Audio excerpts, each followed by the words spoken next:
12 March মাঠে নামছে বাংলাদেশ, প্রতিপক্ষ শক্তিশালী পাকিস্তান। কিন্তু প্রশ্ন হলো কেমন স্কোয়াড নিয়ে খেলবে টাইগাররা, কে থাকছে কে বাদ, আজ সব জানবেন।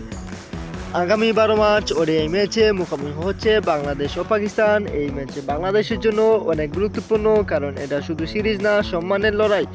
সম্ভাব্য দলের একাদশে ওপেনিংয়ে থাকতে পারেন তানজিদ হাসান তামিম ও পারভেজ হোসেন ইমন। মিডল অর্ডারে দেখা যেতে পারে তাওহিদ হৃদয়, সাইফ হাসান, নাজমুল হোসেন শান্ত ও লিটন কুমার দাসকে।